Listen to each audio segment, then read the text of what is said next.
का वध भगवान श्याम सुंदर ने किया। जरासंध ससुर है कंस का, इसलिए उसने बदला लेने के लिए 17 बार आक्रमण किए और 2-4 सैनिक नहीं, एक बार में 23 अक्षौणी सेना, 1,65,000 को 23 से गुना करो, इतनी सेना, 40-40, 30-30, 40-40 लाख की सेना, 17 बार। और हर बार कृष्ण बलराम और थोड़ी सेना साथ में उसकी सेना को मिट्टी में मिला दे। करोड़ों विधर्मियों को भगवान ने इस तरह से घर बैठे ही स्वाहा कर दिया। 18वीं बार इसने ब्राह्मणों की सेना मिला ली। इसके पास सैनिक नहीं बचे तो ब्राह्मणों की सेवा करता, ब्राह्मणों को मिला लिया, चलो तुम चलो। ब्राह्मणों ने भगवान की शरण ले ली। नमो ब्रह्मण्य देवाय गौ ब्राह्मण हिताय च जगद्धिताय कृष्णाय गोविंदाय नमो नमः। हे गौ और ब्राह्मणों के हितैषी प्रभु, हम आपकी शरण हैं। अब की बार यदि आप विजयी हुए 18वीं बार भी तो हमें मृत्यु दंड हो जाएगा, हम आपकी शरण।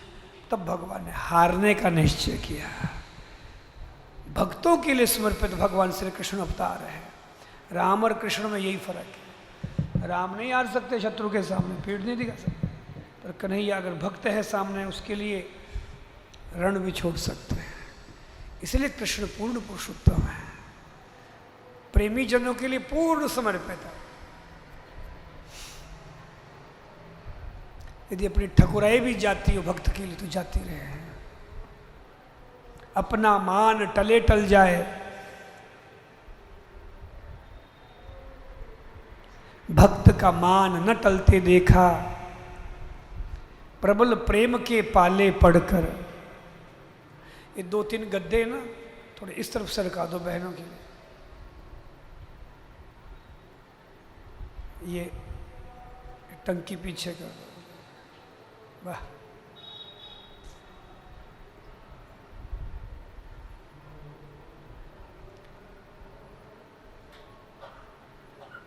इसको भी सरका दो, वो पीछे वाला भी सरका।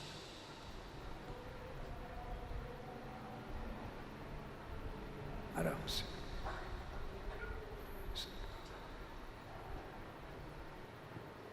बैठो, गद्दे में बैठो।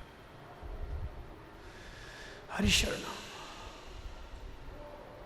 भगवान जिनकी कृपा दृष्टि के बल पर। देखो रामचरित्र में कृष्ण में ये अवतारों में फर्क है। राम कहते हैं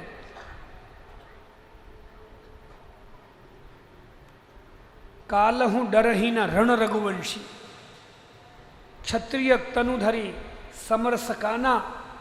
क्षत्रिय शरीर धारण करके युद्ध से भागे।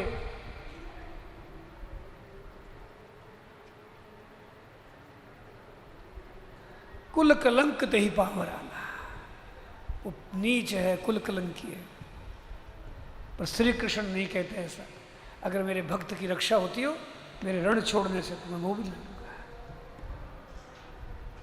आज अगर भगवान 18वीं बार जीतते तो ब्राह्मणों का वध कर देता। तो राम और कृष्ण में ये अंतर है थोड़ा। कृष्ण पूर्ण पुरुषोत्तम कहेगा, कृष्णस्तु भगवान स्वयं। राम मर्यादाओं में बंधे हो, कोई कमी नहीं है, पर कुछ मर्यादाएं उनको बांधे हुए थे।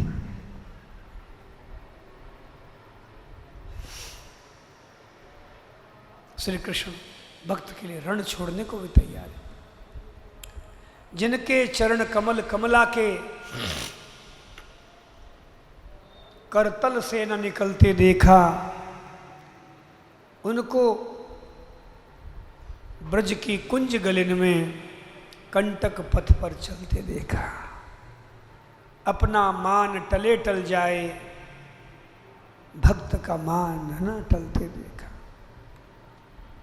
भगवान श्याम सुंदर युद्ध छोड़ने का निश्चय कर लेते हैं। ब्राह्मणों की रक्षा होगी, मैं कुछ भी करूंगा। शरणागत की रक्षा, शरण में कोई आ जाए फिर ठाकुर कुछ भी करे, सारी हदें लांग देते रहो। शरणागत किए।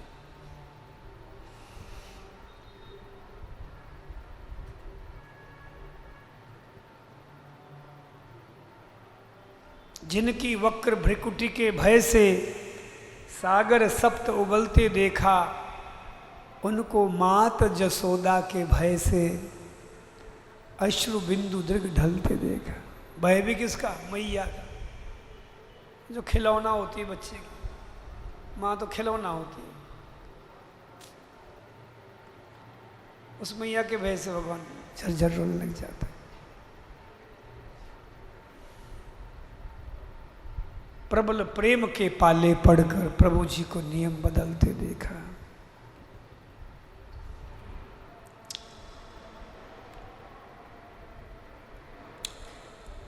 इधर कालेवन एक योद्धा पहले पहुंच गया, उसको नारद जी ने उकसाया। उसकी 1 करोड़ सेना, यवन हो गोमांस भक्षी राक्षस मलेच्छ, ये भी खेप सदा रही है सृष्टि में, क्या करें। खड़पतवार भी है।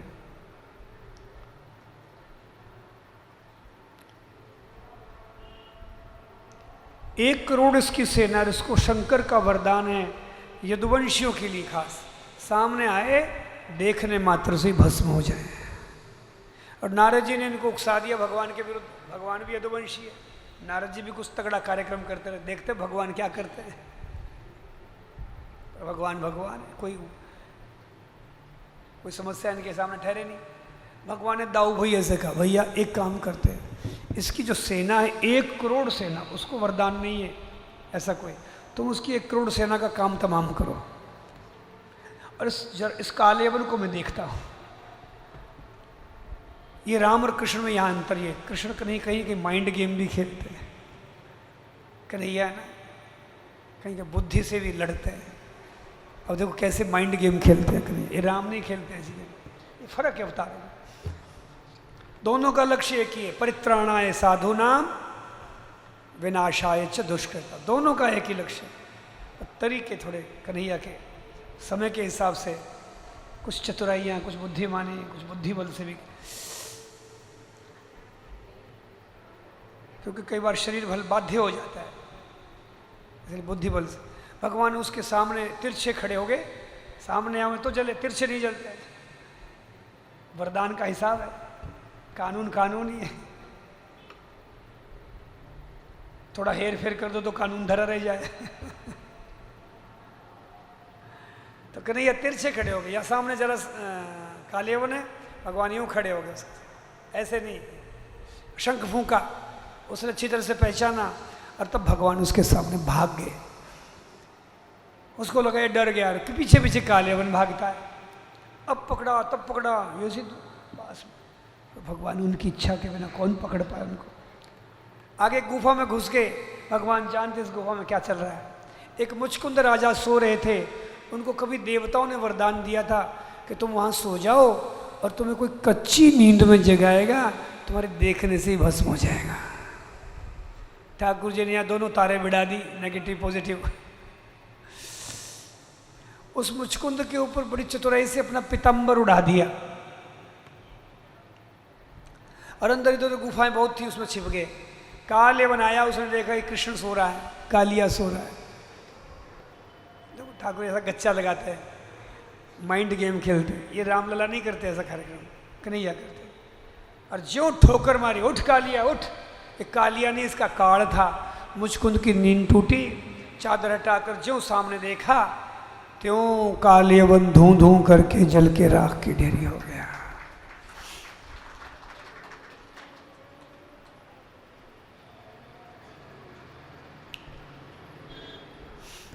और मुचकुंद राजा ने देखा भगवान आए, चरणों में लिपट गए, प्रभु मेरा उद्धार करना।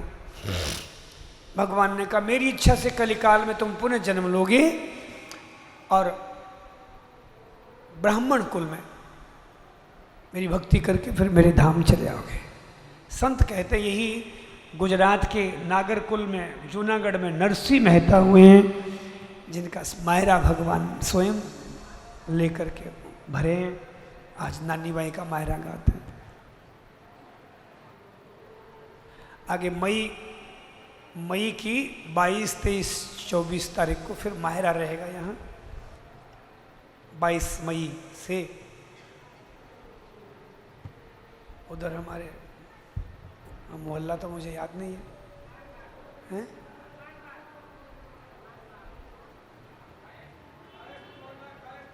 कायस्थ मोहल्ला, कायस्थों का मोहल्ला है, वहाँ पर फिर मायरा रहेगा 3 दिन का। तो नरसिंह जी महाराज हुए पुनः और फिर भगवत धाम गए हैं। आज मायरा हम गाते हैं। भगवान इस मुचकुंदकार काल्यवन दोनों का कल्याण किए हैं, तरीका अलग अलग है भगवान का। और वापस आए, इधर बलराम जी ने उसकी 1 करोड़ सेना का काम तमाम कर दिया।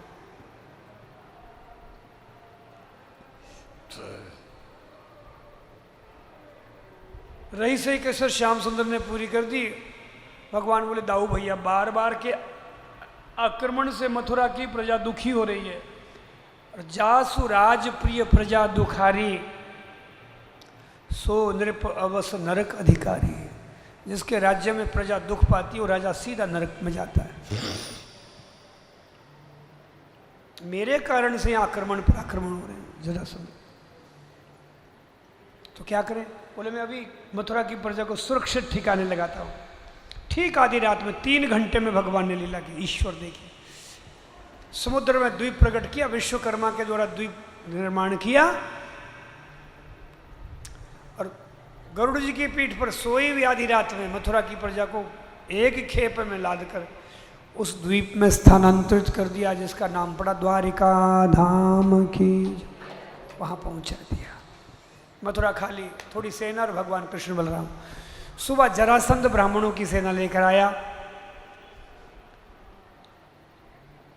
दूसरी बार भगवान ने रण छोड़ा, और 2 बार रण छोड़ा। कालेवन के लिए छोड़ा, शिव जी की है? आवाज नहीं आ रही? तार खटखट कर रही है। कहाँ ही खड़ा?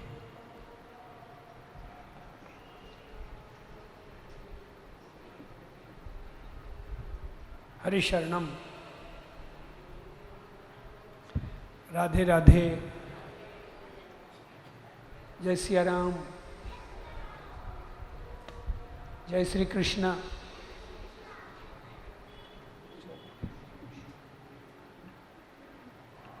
ये लाइव भी चलता है नित्य प्रति, लाइव कथा भी चलती है। सुबह 5 बजे सत्संग चलती रहती है। आप जिन बहनों भाइयों की सुविधा है देख लिया करो थोड़ा, शायद घर बैठे तुम्हें कोई लाभ मिलेगा, ऐसा मेरा विश्वास है। और हमें कोई प्रचार से तो कोई मतलब नहीं है कि अपना प्रचार करना। ये किसी का दिया हुआ सब व्यवस्था चल रही है, अपने आप चल रही है। हमें पता ही नहीं रहता कैसे, बस हम तो थोड़ा सेट कर देते हैं इसको, चल पढ़ो रहे। कभी कभी थोड़ा इधर कोई ज़्यादा रोमांच होता है तो उधर कर देते कैमरा, इससे ज़्यादा हमारे से नहीं होता। अब एक आदमी रखो, देखो भाई साहब कैमरा मैन आए, इनकी फीस भरनी पड़ती है, फ्री में थोड़ी है। हमारे पैसों की पराधीनता रहती नहीं, हम तो फ्री वाले बाबा है। रोटी राबड़ी मैन, रोटी राबड़ी ब्रांड है। राधे राधे।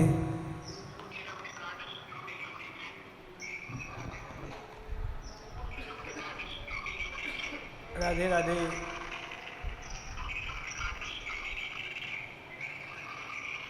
राधे राधे।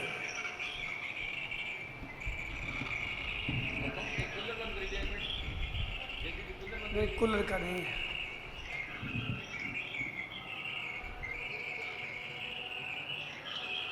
राधे राधे।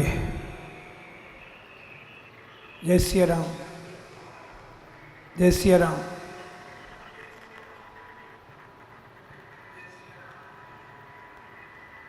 राधे।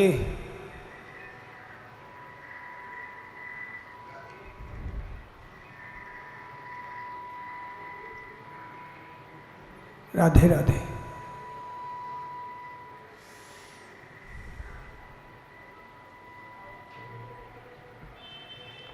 हरिशरणम।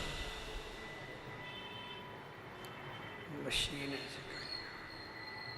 में जो बहन भाई जुड़े हैं, मैं नई स्ट्रीम बनाता हूँ, आप उसमें जुड़ जाएंगे। दूसरी स्ट्रीम बना रहा हूँ।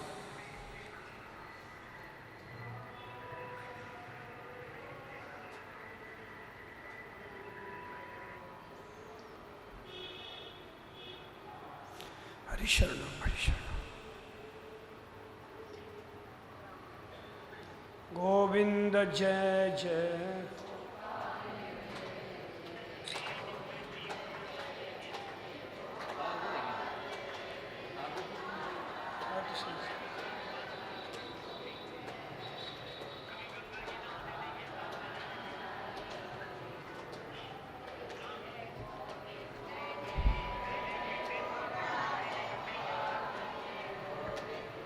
जय जय गोपाल।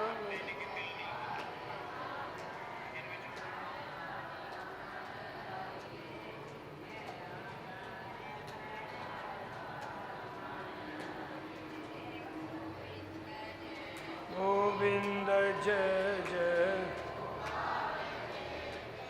गोविंद श्री कृष्ण जी राधा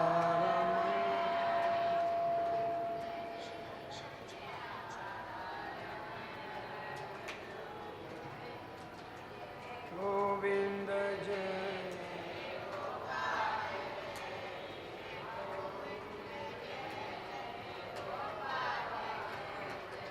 राधा रमण हरे।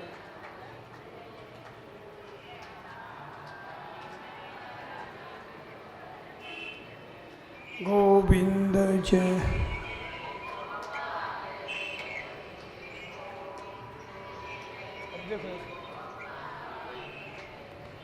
राधा रमण।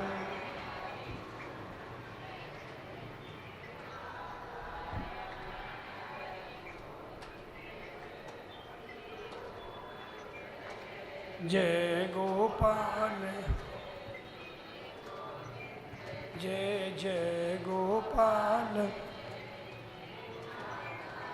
मणि हरि गोविंद जय जय श्री राधा। बोलो गोविंद गोपाल की जय। इस तरह से मेरे बहन भाई, सुबह जरासंध अपनी ब्राह्मण की सेना लेकर आया, ब्राह्मणों को भगवान ने नमन किया और मथुरा को 14 वर्ष बिता करके भगवान 14 वर्ष मथुरा में रहे हैं। ब्रज में 11 वर्ष रहे, मथुरा में 14 साल बिताए और फिर रण छोड़ते हुए दोबारा भगवान द्वारिका चले गए, कृष्ण बलराम दोनों, और वहाँ उनका स्वागत हुआ। बोलो द्वारिका नाथ की जय। अब भगवान के विवाहों की कथा सुखदेव जी सुनाते हैं। यद्यपि भगवान श्री कृष्ण का विवाह बचपन में श्री वृषभान लली राधा रानी से हुआ है। एक बार छोटे छोटे दोनों कुमार कुमारी 4-5 वर्ष की उम्र में किशोरी जी चल पड़ी बरसाने से। चलते चलते यहाँ नंदगांव की तरफ आती है। श्याम सुंदर भी गऊ चराते चराते यहाँ सन्मुख आ गए। तब ये पूछते हैं, बूझत श्याम कौन तू गोरी, कहाँ रहत काकी तू बेटी, देखी नहीं कबहू ब्रजखोरी। तो किसकी बेटी है, कहाँ रहती है, कभी ब्रज में देखा नहीं, तो कौन है? तो ये कहती हैं, हम काहे को घर तजियावे, खेलत रहत आपनी पोरी। हम तो अपने बाबा की पौड़ में खेलती रहती, हम घर छोड़ के क्यों आए? फिर कहती हैं, श्रवणन सुनत रहत नंद ढोटा, करत फिरत दधी माखन चोरी। कानों से सुनती रहती है कि एक नंद को ढोटा है, दधी मक्खन की चोरी करता फिरता है। आपके लक्षण तो वही लग रहे हैं श्रीमान जी, आप कहीं वही तो नहीं हो। तो ये कहते हैं, अजी कानों सुना हुआ आंखों देखा हुआ भी गलत होता है। आप अपनी बात बताओ, आपका हमने क्या चुराया? तुमरो कहा चोरी हम ले हैं। तो किशोरी जी चुप हो गई, हमारे तो ऐसे कोई हानि नहीं की। तो बोले, खेलन चलो संग मिल जोरी, चलो ना खेले। और सूरदास प्रभु रसिक शिरोमणि, बातन भुरई राधिका भूरी, बातों बातों में किशोरी राधा जी को भुला दिया, सब चुरा लिया। खेलते खेलते वन चले गए, आगे भांडेर वन में, घने वन में आकर 12-16 वर्ष की अवस्था हो गई इन दोनों की, और इनका प्रेम जो और बढ़ गया। तो ब्रह्मा जी स्वयं प्रकट होते हैं, अग्निकुंड प्रकट किया और वैदिक विधि से इनकी पहले सगाई की और सारी वैदिक विधियों से इनका पूरा विवाह संपन्न कराया। देखो ये है विवाह, सृष्टि का सबसे सफल विवाह है राधा और कृष्ण का जो प्रेम है परस्पर। उस पवित्र प्रेम की सब दुनिया परस्पर दंपति परस्पर कल्पना करते हैं, भावना करते हैं। और उस विवाह में 1 पैसा कौड़ी खर्चा नहीं हुआ। ब्रह्मा जी और 2 छोरा छोरी, बस वैदिक विधियां सारी। इसका अर्थ विवाह क्या होता है, जो वैदिक विधियां हैं ये असली विवाह है। बाकी डीजे बाजी, पटाखे बाजी, रिजोर्ट बाजी, दुनिया को परेशान करना, खुद के पैसों का दिवाला निकालना, ये व्यर्थ के अड़ंगे तुमने फंसा दिए। बिजली लाइटिंग बाजी, फूड गाने, कमा कमा करके वैसे पानी की तरह बात है। और जो वैदिक विधियां उसको ख्याल ही नहीं करते। ब्राह्मण से कहेंगे पंडित जी जल्दी करो, पंडित जी जल्दी करो। अब पंडित जी कहाँ तक खींचतान करे, वो भी कह देते हैं ओम नमः शिवाय स्वाहा, चलो हो गया, तुम भी राजी। ये गलतियां कर रहे हो तुम। वैदिक विधियों का पूरा पालन करना चाहिए, वो विवाह माना जाता है। बाकी तो तमाशाबाजी है, कितना ही खर्चा करो, अगर विधियों में त्रुटि रह जाती तो ब्याह में विघ्न पड़ते हैं। आप इन छोरा छोरी की जो वैदिक विधियां हैं ब्राह्मणों के द्वारा, उसको ठीक से करवाओ, श्रद्धा भक्ति से करो, पूरा समय उसके लिए लगाओ, विधि मुहूर्त का पूरा ख्याल रखो। अब फालतू कामों के लिए दिनों दिन से तैयारी करते हैं हम, दिनों दिन उसमें कान फोड़ू संगीत चलाते हैं। जब ब्राह्मण की जो वैदिक विधियां आती है उसमें जल्दी करो, उसमें कोई कैमरे वाले, कोई वीडियो वाले, ऐसे नहीं ऐसे, ऐसे नहीं ऐसे। अब स्माइल, तुम ब्याह करवा रहे हो कि कोई फिल्म की शूटिंग करवा रहे हो?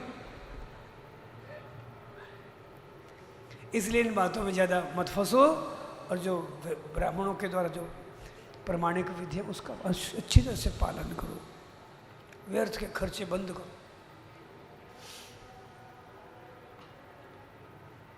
और तुम्हें खर्चा ही करना है तो हमारे अंबानी जी के बच्चे का विवाह हुआ, अनंत का, सारे जगत गुरु और शंकराचार्य सबको बुलाया था, प्रधानमंत्री मोदी जी भी आए। तो ऐसा खर्चा करो ढंग से, तुम्हें खर्चे का ही जगह, जेब उछल रही तुम्हारी।